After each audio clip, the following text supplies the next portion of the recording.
आइए, सुनिए, देखिए, समझिए सनातन सत्य। जैसी दृष्टि वैसी सृष्टि, दृष्टि विज्ञान। कुदरत, कुदरती रचना एवं कुदरत के कानून से शाश्वत सुख की प्राप्ति। जोधपुर के परम पूज्य महात्मा उपासक प्रोफेसर डॉक्टर सोहन राज तातेड़ के निर्देशन में सनातन सत्य। जैसी दृष्टि वैसी सृष्टि, दृष्टि विज्ञान।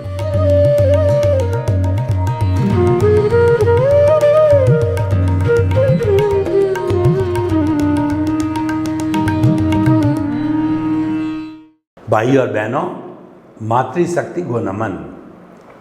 आज का हमारा बहुत सुंदर विषय प्रतिस्पर्धा से बचें। प्रतिस्पर्धा का अर्थ क्या हुआ? कंपटीशन करना।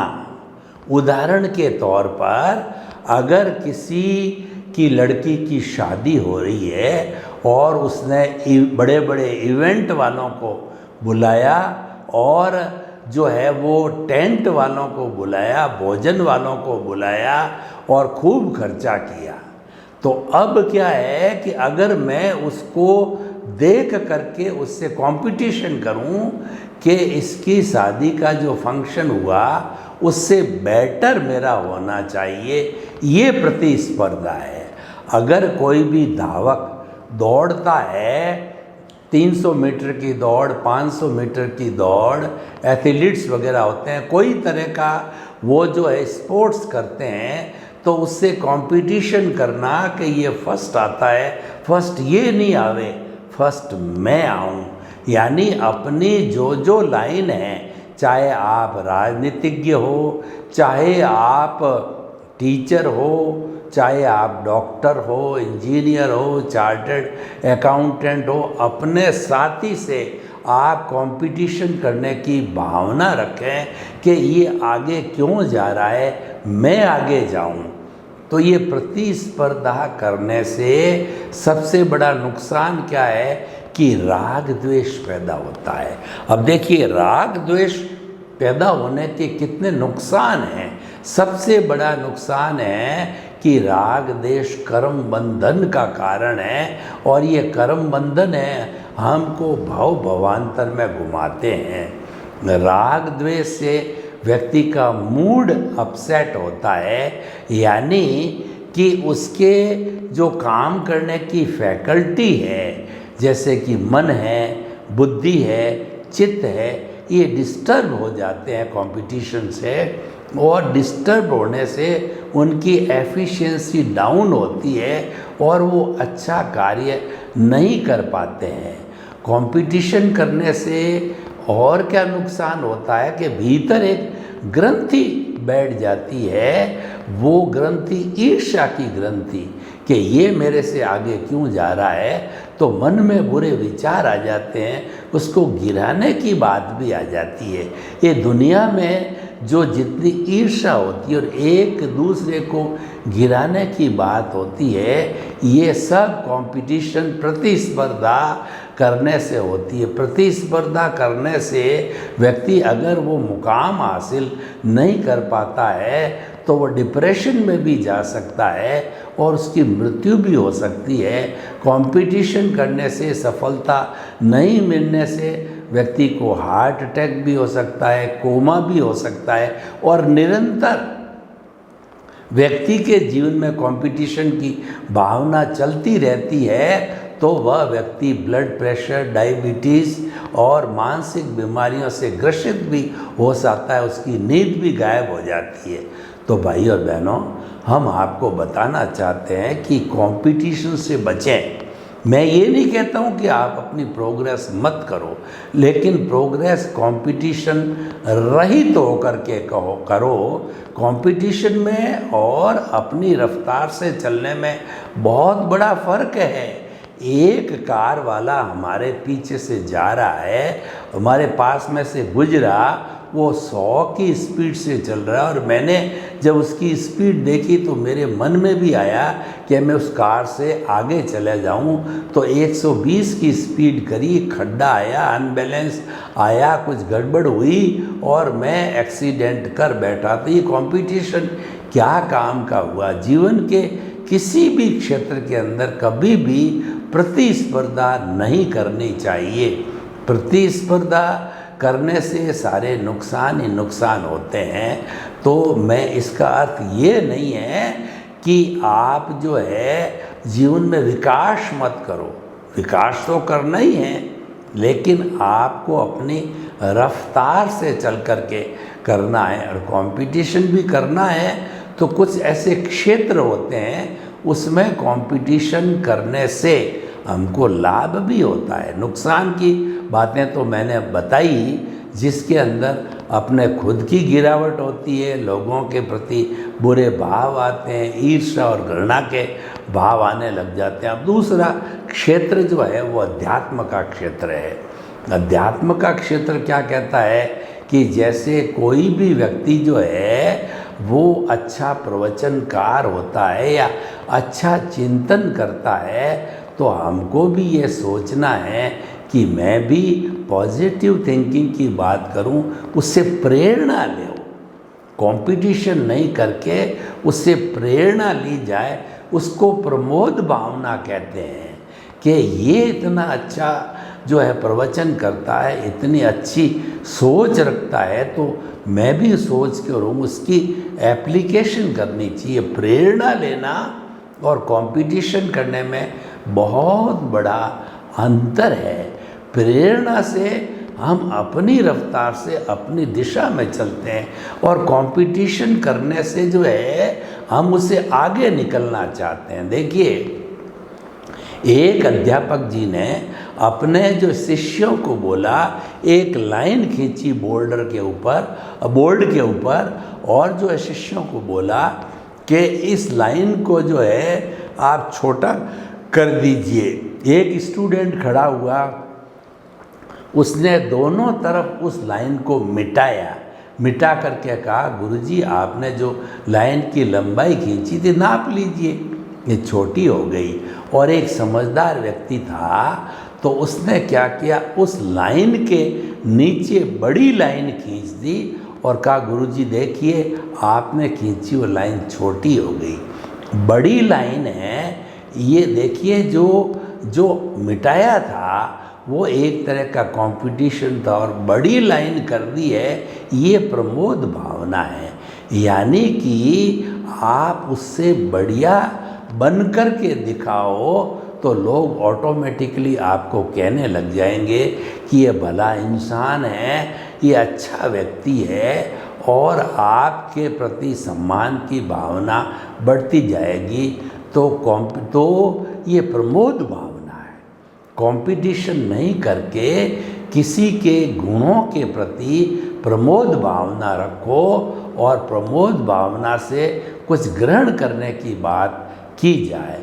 ऐसा बताया जाता है कि अगर ज्ञान, अगर अच्छाई एक छोटे से बच्चे के पास में भी हो तो हमें लेनी चाहिए, क्योंकि हमारे जीवन का जो विकास है वो अच्छाई से होगा, पॉजिटिव थिंकिंग से होगा, विधायक भावों से होगा, अच्छी सोच से हमारा विकास होगा।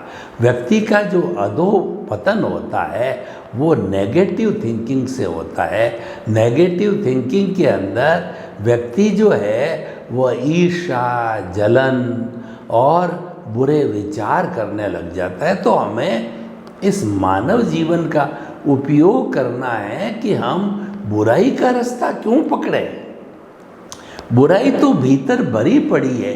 हमारे जितने बड़े बड़े आचार्य हुए, मनीषी हुए और जो है हमारे पेरेंट्स हैं, वो हमको बार नसीहत देते हैं, क्योंकि हम भुलक्कड़ हैं। To err is the human.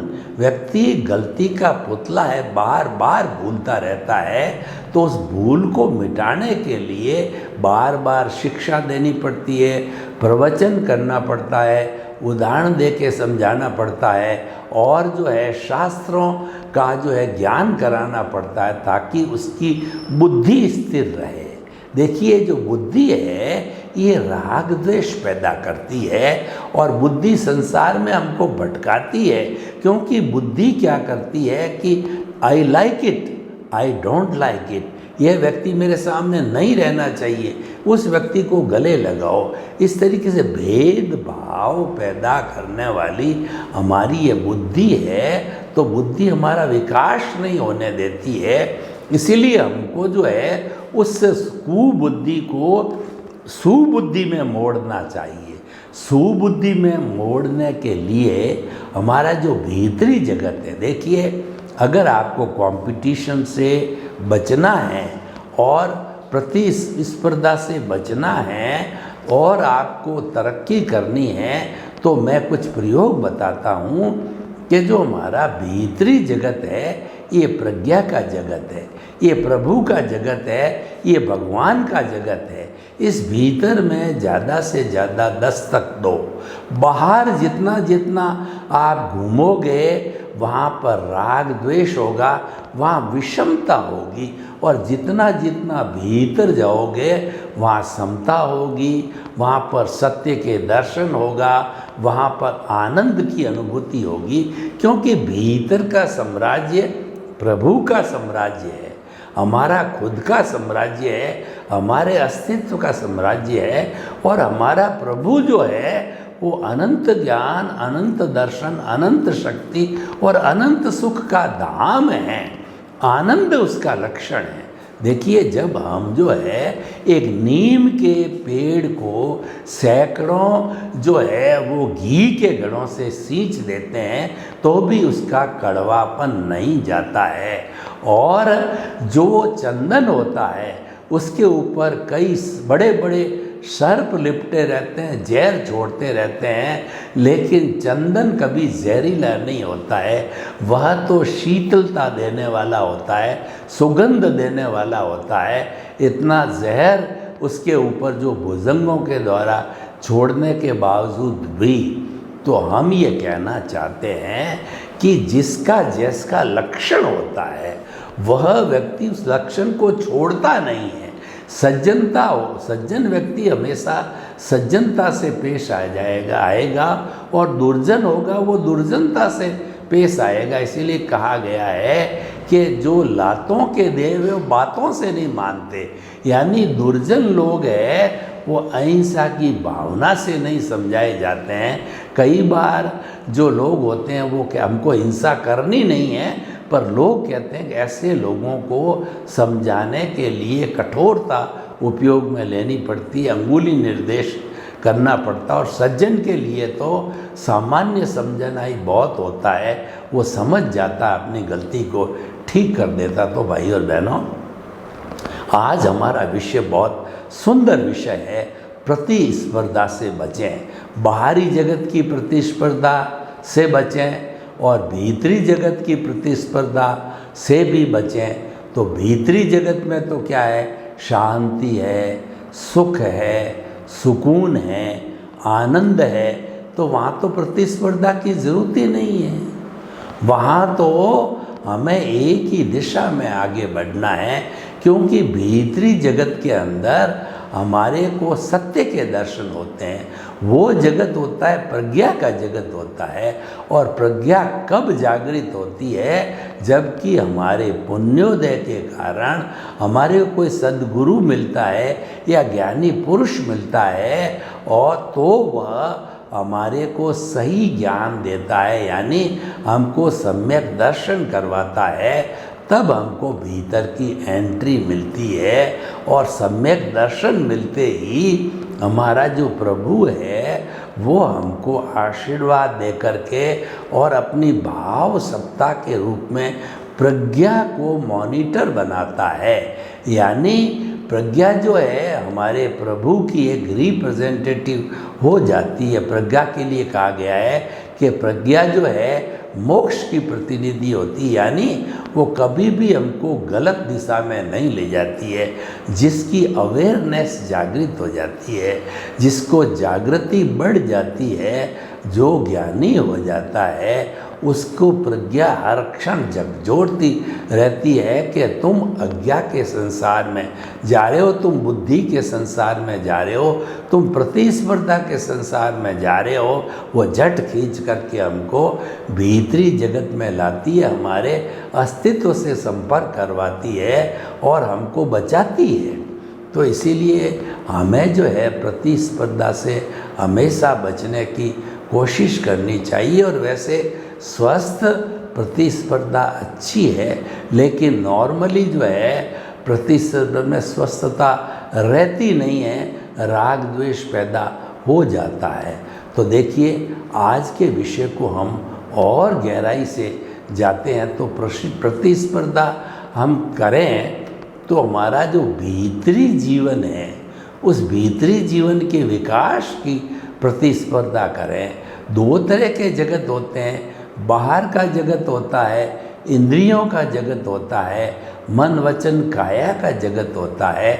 और कहा भी गया है कि मन वचन काया तथा उससे जुड़ी हुई हर अवस्था मात्र कुदरती रचना है, क्योंकि बाहरी जगत का संचालन है वह कुदरत करती है। कुदरत कुदरती रचना और कुदरत का कानून उस पर लागू होता है।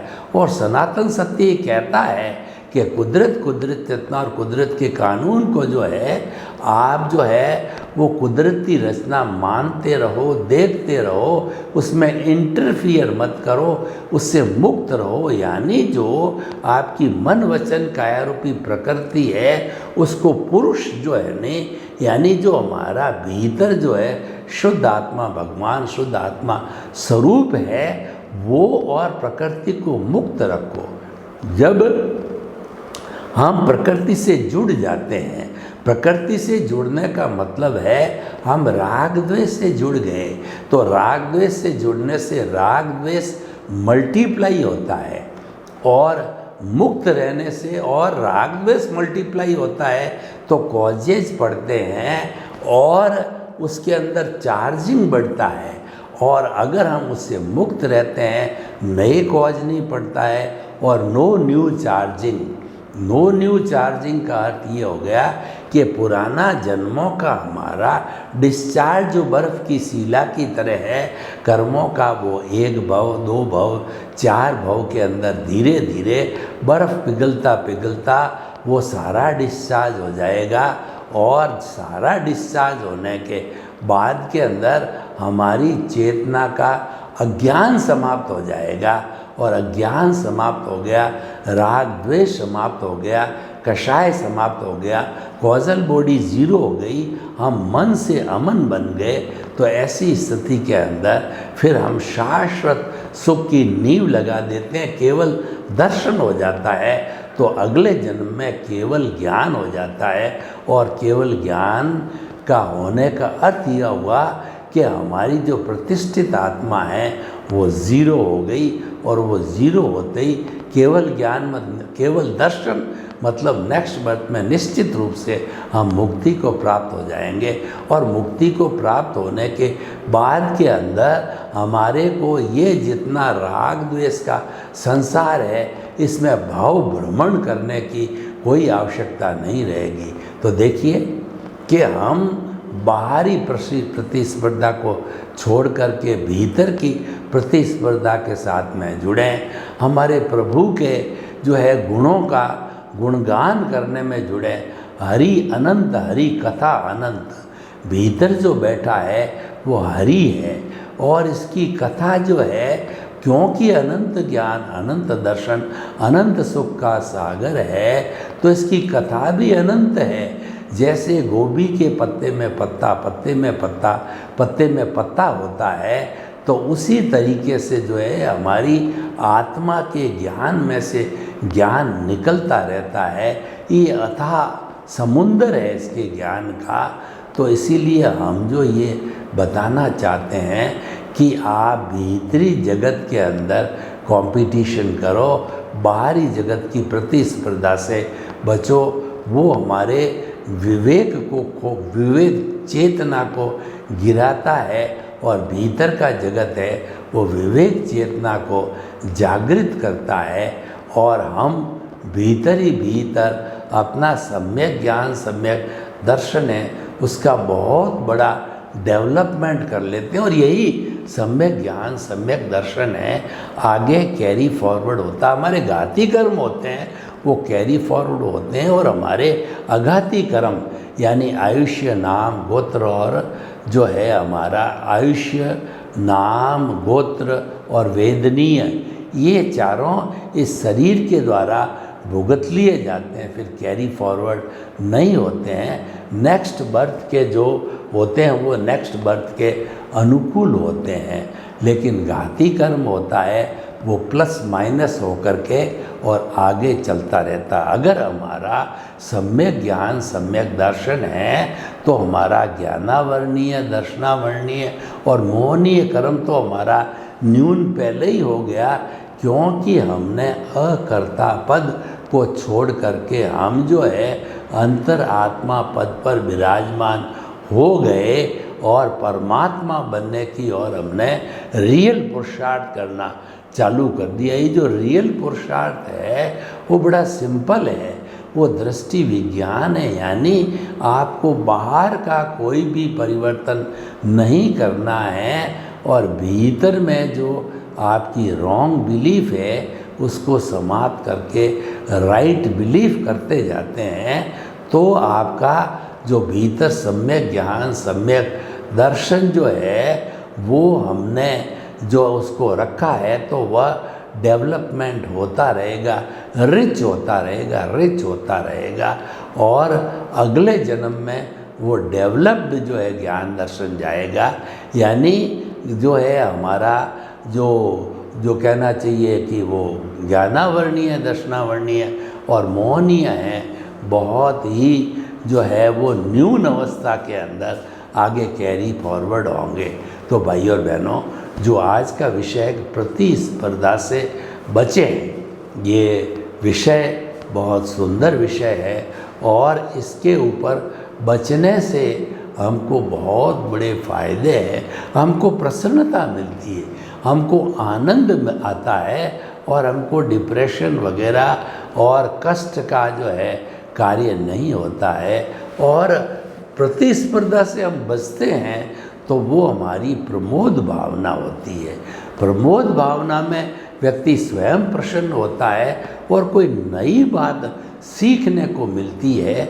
हम कई लोगों के संपर्क में आते हैं, कईयों में कई तरह की अच्छाइयाँ होती है, उसकी अच्छाई को ग्रहण करना मतलब प्रमोद भावना, और उसकी बुराई के प्रति जो है हमारा कहना चाहिए बुराई को ग्रहण करना, तो वहाँ वो कंपटीशन की बात हो जाती है और वहाँ हमारा जीवन कष्टकर हो जाता है। तो हम अपने जीवन को आनंदमय बनाना चाहते हैं, तो आनंदमय बनाने का अर्थ ये हुआ कि प्रतिस्पर्धा से तो बचें, लेकिन प्रमोद भावना से जो है आगे से आगे बढ़ते रहें। मैत्री प्रमोद करुणा मध्यस्थाश्च, ये चार जो भावनाएं हैं हमारे जीवन के अंदर बहुत बड़ा परिवर्तन लाती है। जो देखिए, मैत्री प्रमोद करुणा मध्यस्थाश्च, मैत्री का अर्थ होता है कि समस्त प्राणियों के साथ मित्रता करना। खामेमि सब जीवे सब्बे जीवा खमंतु में मित्ति में सब भुवेसु वेरंग मज्ज न के नहीं। इस दुनिया के अंदर जितने भी समस्त जीवित प्राणी हैं सभी मेरे मित्र हैं, मेरा किसी से कोई दुश्मनी बैर नहीं है, मेरा कोई शत्रु नहीं है, और सबके भीतर विराजमान शुद्ध आत्मा भगवान को निर्दोष दृष्टि से दर्शन कर उनको नमन कर रहा हूँ। पेड़ है, पौधा है, गाय है, भैंस है, ऊँट है, बैल है, और भगवान जिसकी मूर्ति है, देवता है, सभी के भीतर विराजमान शुद्ध आत्मा भगवान को नमन करना, क्योंकि जो शुद्ध आत्मा प्रभु है वह हमारा अस्तित्व है और उसको हमें पाना है। शुद्ध आत्मा स्वरूप तो भीतर ऑलरेडी है, लेकिन अभी हम शुद्ध हुए नहीं, यानी अभी हमारे अज्ञानता आने की वजह से उसको पूर्ण रूप से हमने प्राप्त नहीं किया है, तो जितनी जितनी अज्ञानता रूपी जो है वो मल को, उसकी अज्ञानता रूपी कर्म रज को हम साफ करते रहेंगे तो सफाई करते करते मूल स्वरूप की आत्मा अपने आप प्रकट हो जाएगी और वह सिद्धशिला के अंदर चली जाएगी। तो भाई और बहनों, हम आपको ये बताना चाहते हैं कि जो आज का जो टॉपिक है प्रतिस्पर्धा से बचें, तो ये एक इस सेंस के अंदर दिया गया है कि प्रतिस्पर्धा स्वस्थ होनी चाहिए। प्रतिस्पर्धा जो है किसी को गिराने वाली और किसी के प्रति घृणा और ईर्ष्या का भाव करने वाली नहीं होनी चाहिए। और प्रतिभा ऐसी भी, और दूसरा क्या, प्रतिस्पर्धा ऐसी भी नहीं होनी चाहिए कि आपके घर की आर्थिक स्थिति को खराब करे, आपकी मानसिक शांति को खराब करे, आपके भावनात्मक विकास को खराब करे, आपके अध्यात्म जीवन को खराब करे। इस कारण से प्रतिस्पर्धा से बचने की बार बार जो है सलाह दी जाती है। देखिए, आप विकास करिए, विकास तो हमको करना है और समझदार व्यक्ति तो विकास करना चाहेगा ही, पर वो विकास जो है अपनी दिशा में बिना दूसरे को गिराए या दूसरे के प्रति ईर्ष्या जलन किए अपना विकास करते रहिए। सर्वे भवन्तु सुखिनः, सर्वे सन्तु निरामया। लोक के सब जीवों को सुख मिले, शांति मिले, आनंद मिले, प्रेम मिले, सौहार्द मिले और सबका भला हो, सबका मंगल हो, मुक्ति मिले, आपके प्रति मंगल।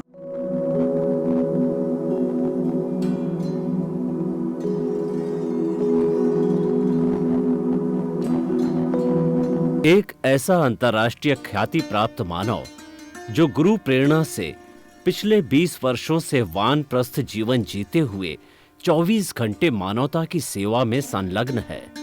एक ऐसा मानव जो अभी राष्ट्रीय, अंतर्राष्ट्रीय टीवी चैनलों पर 7,500 एपिसोड के माध्यम से सनातन सत्य, आत्मविज्ञान एवं पुनरुत्थान, व्यवहार एवं निश्चय जगत के जीवनोपयोगी विषयों पर हृदय स्पर्शी प्रवचन कर चुका है। उस मानव का नाम है महात्मा उपासक प्रोफेसर डॉक्टर सोहन राज तातेड़।